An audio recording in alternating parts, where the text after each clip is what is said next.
I believe it is the old cliche that goes, you can't know where you are going until you know where you have been.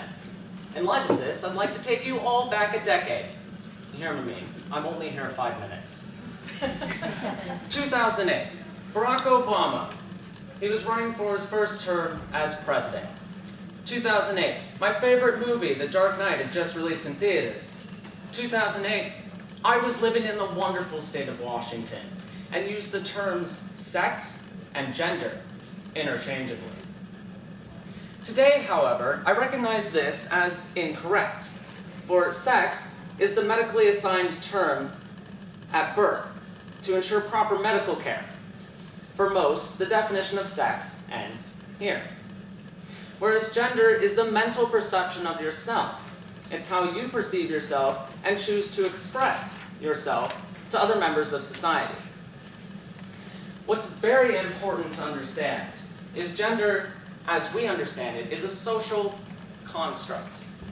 For example, what color do you picture when I say the word girl? Pink, right? Do you think the first primitive humans had a girl and thought, okay, we need to wrap her in a pink blanket? Of course not. So where did these concepts of gender truly come from? Well, delving into the realms of science, we see that there are two clear definitions of a person. Two archetypes, if you will. The first, developing physical strength before mental refinement.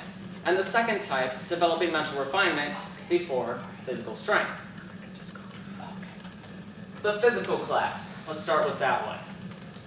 They have increased amounts of testosterone in their bodies, which in turn leads to the overproduction of red blood cells in the body, which increases the oxygen flow and therefore promotes athleticism and physical abilities.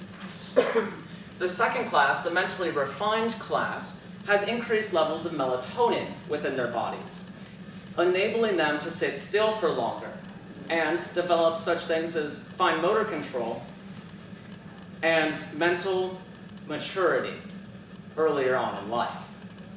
The numbers just so fall that more what we accept as men fall into the first archetype and more women into the second. Now, these two archetypes have led to their share of, well, stereotypes. Be it men are sloppy dropouts or meatheads, or women can't play sports or can't handle real work, or even that women are too attentive to detail.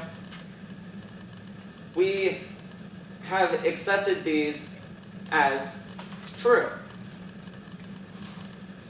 However, there are exceptions to every rule, as I'm sure all of you parents have found out by now. There are many men that identify more with the traits in the second archetype genetically. They can't help it. And there are many women that identify more with the traits of the first archetype. And many more still that identify somewhere in the middle, creating a shade of gray. Now, one must ask themselves, knowing all of this, of course, is it truly fair to judge someone based on their gender, gauging them with stereotypes that, odds are, never even applied to them in the first place? I believe the recent resume site commercial for Indeed says it best, when they said, "You imagine who I am, what I look like, where I live, but look past the things that won't make a difference." Well, now that we've seen where we've been, it's of course time to look at where we will go.